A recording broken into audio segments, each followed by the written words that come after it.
Ya akan memaknai kalimat-kalimat yang sering Anda baca ketika sholat. Di sholat saat ada itidal ngendikan apa? Rabbana lakal hamdu. Ayo dibaca. Mil'us samawati wa mil'ul ardi wa mil'u ma syi'ta min syai'im ba'du. Sama nani secara tradisi pesantren Rabbana do pangeran kita. Laka iku kaduwe panjenengan alhamdulillah segala puji. Engkau punya segala puji. Mil'us samawati yang pujian itu memenuhi langit. Tentu langit itu penuh dengan pujian. Semua malaikat bertasbih, bertahmid. Karena malaikat tidak ada yang kerja di pabrik, itu tasbih terus gitu. Nggak ada yang nyari uang, nggak ada yang cari won ya. Kalau di sini nggak kiainya aja nyari uang. Terusannya apa? Wamilul ardi, dan pujian itu memenuhi bumi. Korea termasuk bumi Allah apa enggak? Jadi saya sudah menduga suatu saat Korea itu ya penuh dengan pujian. Dan ini betul. Siapa yang ngira kalau di bumi Korea ada yang hafal lagu Sakduna itu? Itu lagu kesayangan guru kita semua, Kiai Haji Maimun Zubair. Gak ada yang ngira. Siapa yang ngira kalau di sini ada ngaji seperti ini? Di Rusia juga sama. Uni Soviet itu negara ateis. Tapi lama-lama pecah karena glasnost itu dan perestroika itu. Kemudian menjadi pecahan-pecahan negara muslim. Ada Uzbekistan, Tajikistan, Ceknya, semuanya menjadi negara apa? Muslim. Karena dari awal lakal hamdu mil'us samawati wa mil'ul ardi. Dan pujian itu pasti memenuhi langit, juga memenuhi bumi. Kalau Anda baca itu di Indonesia, mungkin wajar. Di Indonesia banyak acara-acara seperti ini. Tapi kalau di Korea, ternyata benar. Dan Anda ini kalian semua termasuk pembuktian benarnya wa mil'ul ardi. Keren kan teman? Oh keren sekali, bukan sekedar keren, keren sekali. Makanya saya jarang diundang pengajian mau, tapi diundang di Korea mau. Tapi saya ada niat datang undangan, memang saya ingin datang. Jadi, ya karena itu. Ini bentuk penghormatan saya. Bentuk penghormatan saya bahwa pada akhirnya benar-benar lakal hamdu mil'us samawati wa mil'ul ardi. Jadi Anda tidak perlu pesimis, dulu Indonesia juga seperti itu. Banyak Buddha, Hindu, macam-macam ateisme. Kemudian berkatnya para ulama sekarang jadi negara yang mayoritas Muslim. Korea, barokahnya orang-orang kedonyan seperti ini banyak Islam itu. Gak apa-apa. Karena sebagian agama Islam, sebagian sejarah ditulis di bawah pedagang-pedagang Gujarat. Kira-kira orang Gujarat ke Indonesia dulu yang namanya pedagang cari apa? Uang. Tapi namanya orang Islam, hatinya tetap adanya tauhid. Nyari uang ya tetap sambil dakwah. Kalau yang ke Korea langsung kiai mungkin tidak seramai ini Islam. Karena kalau kiai datang langsung dicurigai jadi misionaris. Jadi ribet malah. Tapi kalau sampean nggak ada yang curiga. Namanya pekerja, pekerja saja nyari uang. Dan itu memang fakta. Cuma kadang ya sadar terus ya bagus lah seperti itu. Nggak apa-apa. Maksud saya ini saya memberi support, memberi tasjek bahwa Allah itu luar biasa. Jadi kalau ingin menyebarkan agamanya macam-macam. Kadang kiai tidak bisa mengislamkan orang, itu anak-anak mahasiswa pacaran, itu banyak yang pacarnya itu masuk Islam. Tapi sampean jangan bilang pacaran halal, ya tidak pernah. Tapi Allah kalau menghendaki memberi hidayah itu jalannya macam-macam. Ada yang lewat kerja, coba yang bayangkan ada tahlilan di Korea itu semua kiai tidak pernah bayangkan. Tapi setelah banyak pekerja di sini, kemudian mereka insaf atau sedang insaf, tidak tahu ini. Sampai kapan insafnya juga tidak tahu. Tapi yang jelas ini hebat. Ini apa? Hebat. Tahu-tahu ya seperti ini. Makanya iman saja Rabbana lakal hamdu mil'us samawati wa mil'ul ardi. Masih ditambahi wa mil'u ma syi'ta min syai'in ba'du. Karena Allah itu zat yang tidak terperikan, zat yang tidak terbatasi. Maka pujian di langit dan bumi ini masih kurang. Masih ada apa saja yang nanti akan dipenuhi oleh pujian kepada Allah Subhanahu wa ta'ala. Wa mil'u ma syi'ta min syai'in ba'du. Dan pujian kepada engkau ya Allah akan memenuhi semua ruangan yang engkau kehendaki. Mungkin suatu saat negara-negara yang sekarang yang paling minim Islam itu di Amerika Selatan. Kayak di Argentina dan sebagainya. Nanti suatu saat juga penuh dengan pujian. Karena tetap Rabbana lakal hamdu mil'us samawati wa mil'ul ardi wa mil'u ma syi'ta min syai'in ba'du. Saya di Jogja setiap akhir ngaji saya ajarin wiridan. Mungkin wiridan ini tidak asing bagi jenengan karena sering saya baca. Subhanallah wa bihamdihi adada khalqihi wa ridho nafsihi wa zinata arsyihi wa midada kalimat. Bahwa kita memuji Allah itu adada khalqi, sesuai jumlah makhluk Allah. Semua makhluk Allah meskipun kelihatannya mengecewakan, ini semuanya memuji sama Allah Subhanahu wa taala. Meskipun kadang kita kecewa, kadang kita tidak cocok. Coba barokahnya Anda ini agak-agak kecewa gitu dengan Indonesia karena nggak menyediakan lapangan kerja untuk Anda. Tapi ya nggak kecewa-kecewa amat ya, agak-agak saja. Karena Anda tetap semua mencintai Indonesia. Gara-gara agak-agak kecewa cari negara lain. Akhirnya di Korea, ada yang di Jerman, ada di Inggris. Tapi bawaan pernah ngaji di musola, Islam ini ke bawah. Sehingga karena Islam ini ke bawah, tahu-tahu ada komunitas yang memikirkan Islam. Umumnya orang mikir Islam itu ya bikin masjid. Kalau di Korea unik, nyewa apa? Nyewa gedung untuk masjid. Itu kalau diceritakan di Indonesia aneh. Ini masjid sewaan. Masjid. Tapi kalau di sini lazim, karena kalau beli mahal ya cukup sewa. Saya tidak tahu kalau dalam terminologi agama tempat Anda sujud ini nanti jadi saksi di akhirat. Itu yang permanen apa yang sewaan tidak tahu.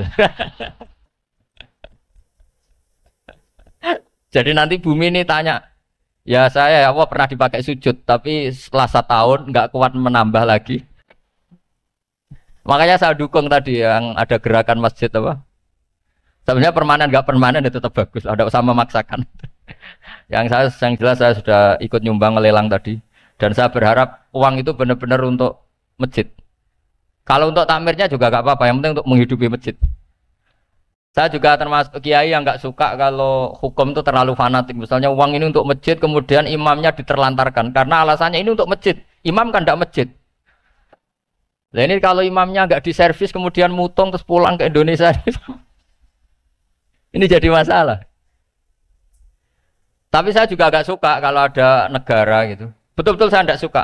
Yang imamnya itu terlalu diservis. Ini buruk sekali kan. Pernah ada anekdot, ini anekdot tapi nyata. Ada negara yang sangat sehat, ya. Islamnya sangat sehat. Itu imamnya 1 bulan tuh digaji 70 juta. Kira-kira 70 juta dibagi 1 hari berapa? 5 sholat ya? 5 kali 30 berapa? Kira-kira saja. 150. Berarti per sholat dapat berapa ya? Kira-kira. Kan biasa potong gaji kalau... berapa kira-kira?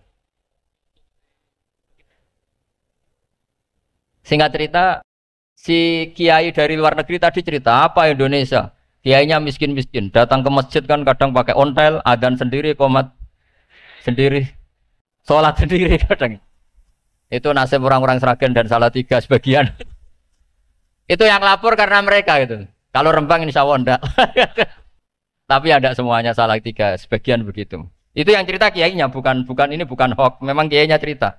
Nasib kiai di Salatiga Gus katanya. Itu digojlok, tapi tetap sholat.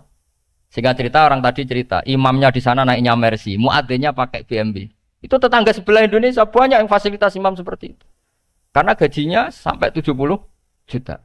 Setelah dia cerita bangga karena negaranya mengapresiasi imam sholat, sama ke Indonesia dia omongin gini, makanya kamu sholat terus, takut potong gaji ya. Gitu.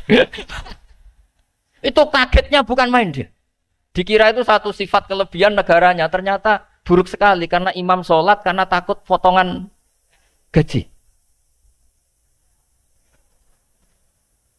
Akhirnya ke Indonesia bangga, alhamdulillah kita sholat tanpa gaji. Dan tetap sholat. Keren mana yang digaji sama Anda?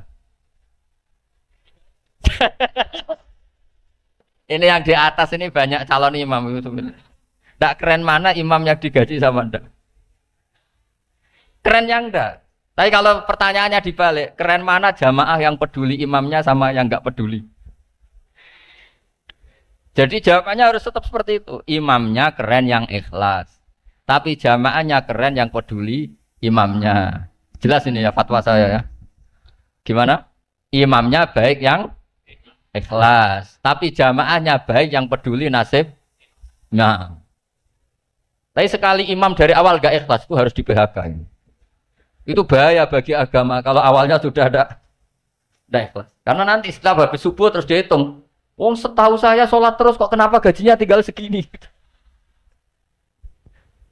Ya, setahu saya sholat terus kok gajinya tinggal segini. Terus nanti takmirnya bilang, kemarin duhur Pak Yai tidak ngimamin. Kemarin asar ndak ngimamin. Terus dihitung. Bisa enggak agama akan berjalan seperti itu? Enggak kan? Ya makanya pertanyaannya tadi, suka atau punya imam ikhlas? Suka. Tapi imamnya juga suka kalau jamaahnya peduli. Ini penting saya utarakan karena agama itu beda. Agama ini diurus oleh Allah Subhanahu. Jadi kita mengerahkan pemikiran itu bukan karena kita akan menyelamatkan agama ini, tidak. Agama ini diselamatkan oleh Allah Subhanahu wa taala. Coba kayak apa Uni Soviet kuatnya itu. Mengkooptasi supaya orang semuanya ateis, semuanya komunis. Itu 100 tahun Uni Soviet begitu. Tapi orang-orang Uzbek, Ceknya, Tajikistan tetap ngajari anak-anaknya tauhid. Itu ada yang cerita itu sampai mengajarkan tauhid itu di bawah tanah, di basement. Tapi Allah menghendaki Rusia itu Uni Soviet jatuh. Ketika jatuh, negara-negara ini langsung menjadi negara Islam, yaitu Uzbek, Tajikistan, Ceknya. Mungkin nggak mereka langsung menjadi negara Islam, andai kan saat menjadi Uni Soviet benar-benar menjadi ateis. Nggak mungkin kan? Karena saat dikooptasi Uni Soviet, akidah mereka tetap tauhid. Cuma nggak berani muncul. Artinya apa? Uni Soviet nggak bisa menghabisi Islam. Kurang kerennya Uni Soviet zaman itu. Bisa nggak menghabisi Islam? Nggak bisa. Donald Trump dulu termasuk Islamfobia. Tapi setelah dia anti-Islam, malah orang Amerika demo supaya memperhatikan Islam. Nggak bisa. Makanya Korea pun nggak bisa menghabisi Islam. Kalau sampean menghabisi Islam sendiri bisa. Karena terus nggak mau sholat, nggak mau zakat, itu sampai. Tapi sampean toh yang Islamnya habis, Islam tetap baik-baik saja. Makanya ini penting saya utarakan supaya kamu pede. Bahwa agama ini pernah dibawa orang yang pedagang. Ya soal ada sebagian pendakwah yang ikhlas ya banyak, tapi sejarah yang gampang kita lihat adalah Islam itu dibawa oleh apa? Pedagang Gujarat, pedagang India. Nggak apa-apa, sejarah itu meskipun sebagian menentang nggak apa-apa, tapi sejarah itu tetap ada. Pasti sebagiannya memang seperti itu. Dan itu tidak masalah. Saya ulang lagi, itu tidak masalah. Coba dulu pemain bola kalau di Inggris itu kalau mau sholat susahnya bukan main. Apalagi kalau mau puasa. Kalau di sini kerja puasa katanya mati lu kalau apa? Puasa. Kalau mau sholat katanya dicari mana ini berhalanya kok. Kata orang-orang ateis kan gitu, dicarikan patungnya. Kali ini sholat kok gak ada patungnya, ini gimana ini. Ya ngalamin gitu. Tapi Allah Maha Kuasa. Banyak investor mana itu Dubai atau Qatar yang tertarik investasi di dunia bola. Kayak Sulaiman Al-Fahim makanya beli Manchester City. Itu sekarang pelatihnya negara orang sholat gak berani. Bahkan di tengah stadion dibangunkan masjid. Kalau sampai daftar jadi muadzin bisa. Apa nyanyi Sakduna di sana juga bisa. Dulu Aljazair bencinya bukan main. Apa Perancis sama orang Islam itu bencinya bukan main. Barokahnya Zidane pemain bola. Dan juara dunia. Terus Zidane turunan Aljazair. Akhirnya orang Perancis itu mencintai Islam. Itu barokahnya sepak bola. Allah punya sekian cara untuk mengenalkan Islam. Di Prancis dikenalkan lewat pemain sepak bola. Nah di Korea ini yang agak unik dikenalkan lewat pecinta wow. Saya jamin ini tidak apa-apa, sudah tidak apa-apa, sudah aman, pokoknya aman. Saya jamin aman. Pokoknya alhamdulillahilladzi hadana lihada wa ma kunna linahtadiya laula an hada. Karena agama ini dibawa oleh Allah Subhanahu wa taala, yang menjaga juga Allah Subhanahu wa taala. Sama tidak usah khawatir. Kalau ada kelompok tertentu yang mengkhawatirkan Islam, sekarang Islam bahaya gini-gini, itu kurang rojak, itu kurang optimis itu. Harapannya sama Allah tipis, harus ngaji lagi. Agama ini limangka nayarjuwa hawal yaumal akhir. Agama ini bagi yang terus-menerus berpengharapan kepada Allah Subhanahu wa taala. Agama ini limangka nayarjuwa, coba bahasa Arabnya roja yarju rojaan. Maknanya harapan. Jadi agama ini bagi yang selalu berpengharapan, bukan yang pesimis, bukan yang hati kecil, apalagi yang tukang putus asa. Coba agama ini begitu luar biasa dibawa orang yang macam-macam. Di Prancis itu dibawa oleh pemain apa? Bola. Ada masjid di Inggris itu ya dibawa mahasiswa-mahasiswa itu yang dulu sebagian yang nggak pernah ngaji, setelah di Inggris bikin komunitas pengajian. Di Korea dibawa di pecinta apa? Tapi lama-lama cinta Tuhan. Karena ya memang sebenarnya sudah cinta Tuhan. Cuma ya cara cinta ini nunggu punya uang ah. Ya sudah, alhamdulillah seperti ini sudah luar biasa sudah. Insya Allah diterima oleh Allah Subhanahu wa taala. Saya selalu berharap semoga ini tetap apa ya, satu bukti bahwa Allah itu harus kita sembah di mana-mana. Karena tadi Allah akan selalu apa? Rabbana lakal hamdu mil'us samawati wa mil'ul ardi wa mil'u ma syi'ta min syai'in ba'du. Bahwa pujian kepada Allah akan selalu memenuhi langit dan memenuhi bumi. Bumi Korea termasuk buminya Allah. Makanya pegangan yang saya minta sama pengurus untuk di-share adalah apa? Dawai Rasulullah Shallallahu Alaihi Wasallam. Mungkin nanti panitia harus menge-share itu. Ini Musnad Ahmad, riwayat dari Imam Ahmad. Al-Bilad, bila dua. Sudah punya? Nanti di-share ya, yang itu. Al-Biladu, bila dua. Bahwa negara hakikatnya adalah negara Allah. Wal ibad, ibadullah. Semua hamba hakikatnya adalah hamba. Di hadis itu, fahaitsuma asabta khairan fa'akim. Kapan saja kamu menemukan kebaikan di tempat Anda berdomisili, fa'akim, kamu tidak apa-apa di sini. Kamu di sini dapat uang, dapat masjid, dapat sewa masjid. Tidak tahu sewa apa permanen, pokoknya itu bagus gitu. Buminya dirayu, bumi meskipun ini nggak permanen, tapi tetap jadi saksi loh ya. Harus ada kompromi ini. Karena kalau dengar orang Indonesia jadi aneh, masjid kok nyewoi. Tapi aneh di Indonesia, ada aneh di sini, sampean tenang saja. Tentu malaikat pencatat di sini juga sudah tahu kalau sebagian masjid itu sewaan. Jadi ya ada eskal-eskal amat lah, sudah. Nggak janggal-janggal amat karena kondisional apa? Jadi saya nanti minta panitia supaya mengeser tadi hadis riwayat siapa? Imam Ahmad bin Hambal yang diriwayatkan oleh salah satu minal asroh al-mubasyarina bil jannah yaitu Zubair bin Awam. Nabi ngendikan al-biladu biladullah. Negara mana saja adalah negara Allah. Wal ibad ibadullah, semua hamba adalah hambanya Allah. Fahaitsuma asabta khairan, di mana saja kamu mendapatkan kebaikan, fa'akim, kamu tidak apa-apa berdomisili di situ. Ya saya mohon ini penting sekali. Pokoknya saya mohon kalimat tauhid ini dijaga. Karena kalimat tauhid ini kata semua ulama kasajaratin thayyibatin asluha tsabitu wa far'uha fis sama. Dan kalimat tauhid ini pasti tu'ti ukulaha kullahinim bi'idzni rabbiha. Kalimat tauhid yang dibawa umat Islam seluruh dunia. Meskipun dia orang fasik, orang enggak benar, tetap tu'ti ukulaha kullahinim bi'idzni rabbiha. Kalimat ini akan membawa berkah bagi orang yang dihinggapi atau didomisili umat Islam. Coba sebagian nanti orang Korea menjadi muslim itu karena di sini ada komunitas pekerja muslim kemudian menyisakan atharul Islam. Apa? Jejak-jejak apa? Islam. Enggak apa-apa. Pasti kalimat ini tu'ti ukulaha kullahinim bi'izni rabbiha. Jadi kalimat tauhid adalah kalimat yang kata Allah tu'ti ukulaha kullahinim bi'izni rabbiha. Anda tidak usah khawatir bahwa apa yang Anda lakukan akan ditulis oleh Allah Subhanahu wa ta'ala. Kata Allah wa naktubu ma qaddamu wa atharahum. Gimana di surat Yasin itu? Inna nahnu nuhyil mauta wa naktubu ma qaddamu wa atharahum. Saya bisa menghidupkan orang mati dan semua amal kalian saya tulis, kata Allah. Wa atharohum, dan jejak-jejak yang pernah kalian lakukan juga ditulis. Misalnya Anda sudah pulang di Indonesia, ada orang sholat di masjid ini, oh ini era Kang ini, era Mas ini.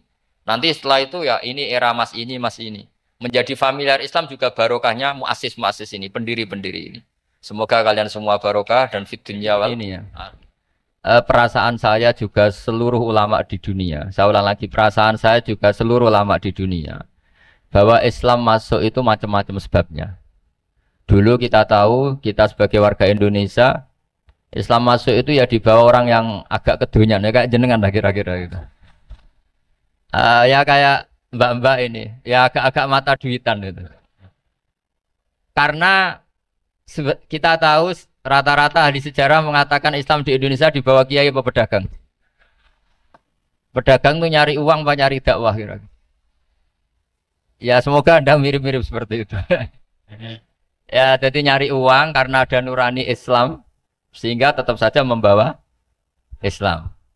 Saya tidak tahu Islam Anda ala apa, tidak tahu. Pokoknya mau ngaji ya berarti Islam ala ahli sunnah apa? Wal jamaah. Jadi ini penting saya utarakan bahwa Islam itu agama yang mudah difahami sehingga dibawa pedagang saja ya kasil gitu. Dibawa orang yang kedonyan kayak jenengan juga kasil gitu. Dibawa orang baik ya kasil, dibawa orang broken juga kasil. Ini penting saya utarakan karena saya ngaji di mana-mana bilang ciri utama kebenaran absolut adalah kebenaran yang bahkan orang nggak benar saja bisa bawa. Tapi bukan berarti saya dukung Anda tidak benar, kan sudah tidak benar dulu sebelum kenal saya. Tapi nggak apa-apa, nggak benernya umat Islam insya Allah dimaafkan sama Allah Subhanahu. Ya asal tobat maksudnya.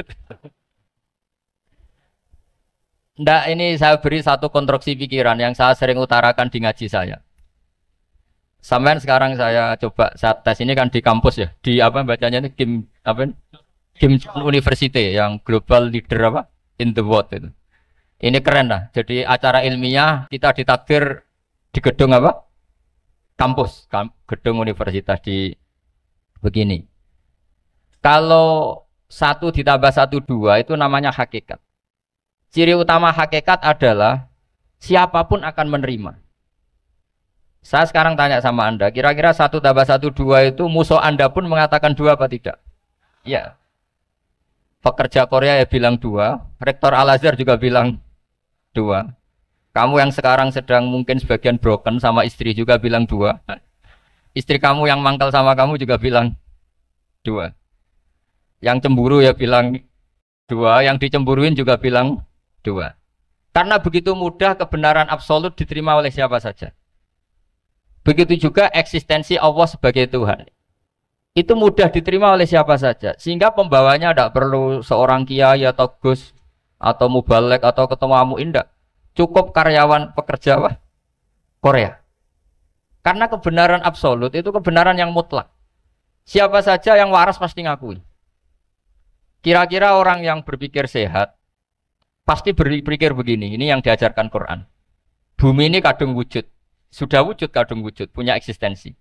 Mungkin nggak sesuatu yang wujud kemudian disebabkan oleh sesuatu yang nihilisme, yang tidak ada. Mungkin enggak? Enggak mungkin. Yang namanya penyebab itu harus sesuatu yang wujud. Di mana-mana penyebab itu harus punya eksistensi. Karena langit dan bumi ini kadung wujud, pasti penyebabnya adalah wujud. Karena wujud penyebab harus bersifat super. Lah bersifat super ini oleh ulama dikatakan wajibil wujud. Itu akal siapa saja akan terima. Cuma kemudian setelah nerima itu orang macam-macam cara berpikir. Mungkin orang Jawa dulu bilang itu Sahyang Widi. Kalau orang sini mungkin bilang apa itu?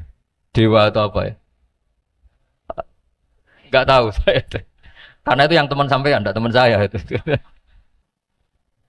Tapi yang jelas begini, ini konstruksi ini harus kita jaga. Nanti saya bacakan teks hadisnya. Kebenaran sejati ciri utamanya adalah ada absolutisme, ada kebenaran mutlak. Ciri utama kebenaran mutlak adalah diakui bahkan oleh siapa saja, termasuk oleh orang fasik. Orang fasik itu orang nggak benar. Misalnya ada imam masjid besar Istiqlal, ditanya 1 tambah 1 bilang apa? 2. Nanti kira-kira yang lonte juga bilang apa? 2. KPK juga bilang koruptornya yang ditangkap 2. Nah, eksistensi Allah sebagai Tuhan ini kebenaran yang absolut. Maka agama ini juga boleh diterima oleh siapa saja, termasuk oleh orang fasik, orang nggak jelas. Ini penting saya utarakan karena sekarang marak kelompok yang mengatakan orang Islam kalau zina menjadi tidak muslim, orang Islam kalau korupsi menjadi tidak muslim. Salah sedikit tahlilan jadi kafir, percaya wasilah jadi itu tidak benar seperti itu. Karena kebenaran eksistensi itu kebenaran yang nggak bisa diganggu gugat. Seperti Anda ini kan warga Indonesia. KPK ya warga Indonesia, koruptornya juga warga. Apa setelah dia korupsi lalu tidak warga Indonesia? Tetap warga. Orang yang meyakini kalimat tauhid setelah dia salah, apa terus tidak tauhid? Kan tetap ya? Maka dia tetap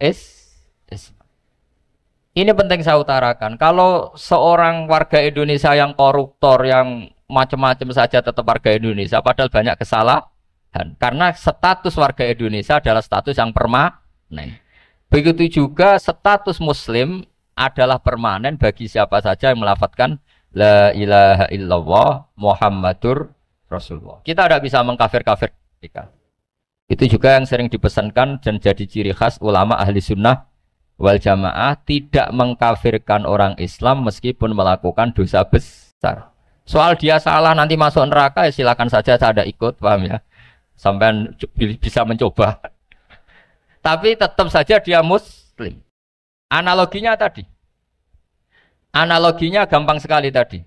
Orang Indonesia yang salah itu tidak akan merubah statusnya sebagai warga Indonesia. Karena ya memang dia berstatus warga Indonesia. Orang Islam yang sudah melafadzkan syahadat maka menjadi muslim. Saya di mana-mana berkampanye, berfatwa. Orang kafir yang 70 tahun kafir, sekali melafadzkan kalimat tauhid, itu menjadi muslim apa tetap kafir? Muslim. Masa kita yang Islam terus, yang kalimat tahlil la ilaha illallah kemudian menjadi kafir karena kalimat itu? Itu faham aneh apa aneh? Wong yang kafir saja menjadi muslim karena kalimat tauhid, yang Islam menjadi kafir juga karena kalimat. Ini ngajak apa-apaan? Ya ngajak goblok-goblokan, kira-kira kan gitu. Ini penting saya utarakan karena ini penting. Nah, setelah kamu yakin tauhid, ciri utama tauhid itu apa? Menstatuskan sesuatu sebagaimana hakikatnya. Misalnya bumi Korea, ini statusnya tetap buminya Allah. Maka dari awal saya husnudzon sekali sama Allah Subhanahu wa taala bahwa suatu saat di bumi mana saja itu ada tahlil. Enggak ngira kan ada ateis di sini, bumi ateis kemudian ada tahlil, ada sakduna, ada macam-macam. Ini penting, jadi saya mensupport Anda, mensupport kalian semua bahwa agama ini akan diurus oleh Allah Subhanahu wa taala. Makanya Sayyidina Umar radhiyallahu anhu kalau disuruh mikir agama itu enggak mau. Enggak mau betul. Ketika Umar jadi khalifah itu puncak keemasan masa Islam. Semuanya stabil, semuanya hebat. Sampai Irak, Iran zaman itu Persia masih. Semuanya Mesir. Itu semuanya ikut Islam. Ketika Islam pada puncaknya, yang dikhawatirkan oleh masyarakat adalah begini. Lalu setelah Umar itu bagaimana?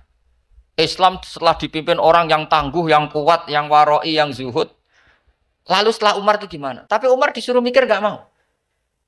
Sampai setiap Abdullah bin Umar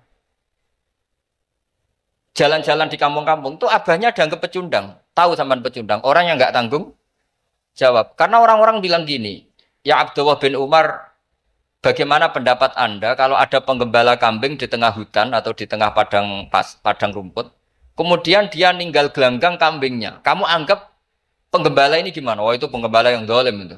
Pasti kalau kambing ditinggal ya kacau. Apalagi nih ummatur Rasulullah Shallallahu Alaihi Wasallam. Ini abah kamu tidak pernah wasiat, tidak pernah ngatur suksesi. Lalu Islam setelah dia bagaimana? Suruh dia ngomong penggantinya siapa? Karena beliau sudah sepuh harus ada suksesi. Akhirnya Abdullah bin Umar lapor ke Umar. Ini gimana abah orang mengkomplain begini. Apa kata Umar? Agama itu beda dengan kambing katanya. Agama itu milik Allah Subhanahu. Mbok saya pikir, tidak saya pikir tetap jalan.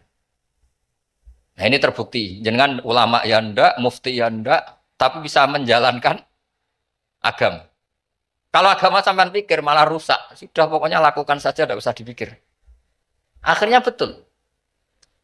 Karena agama ini milik Allah. Soal kita serius memikirkannya itu karena khidmah, karena kita ingin berbakti pada agama. Tapi Anda tidak boleh berpikir kalau agama ini butuh pemikiran Anda. Beda loh ya. Kita khidmah agama serius karena kita ingin mengkhidmati agama. Tapi agama ini tidak pernah butuh kita. Karena agama ini akan diurus oleh Allah Subhanahu. Coba pas sampean kecil, orang jilbaban di Indonesia itu banyak apa banyak sekarang?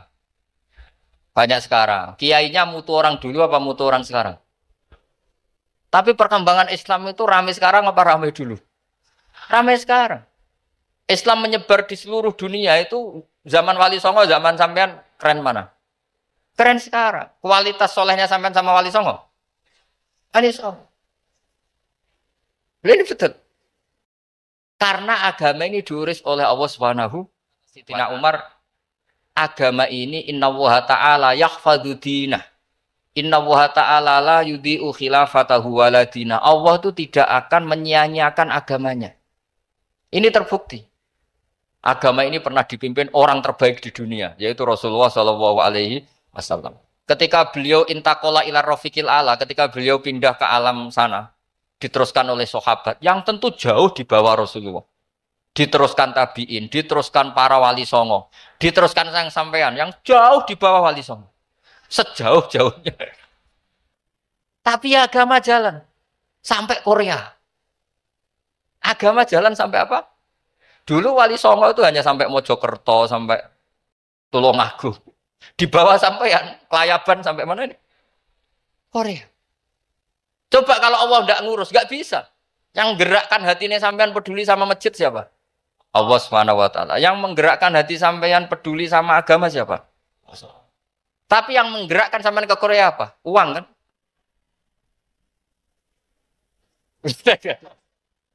Enggak, enggak apa-apa, jujur saja, jujur. Ya, santai aja.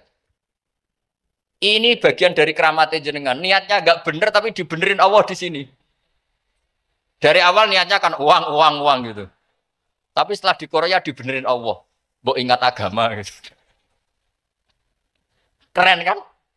Makanya yang syukur sama Allah Subhanahu wa taala. Yang bisa hanya Allah taala. Makanya dalam dunia kiai selalu baca apa? Alhamdulillah alladzi hadana li hada wa ma kunna linahtadiya laula an hadana Allah. Alhamdulillah kita diberi hidayat seperti ini. Kalau tidak Allah tidak bisa. Sudah mata duitan, kadang istri ngomel, mertua tidak percaya. Sudah setengah-setengah broken gini di... Saya tidak tahu sampai ke Korea itu karena broken pas saking sayangnya keluarga. Potensinya hanya dua. Dibela-belain kerja demi keluarga, atau agak broken maka ke sini.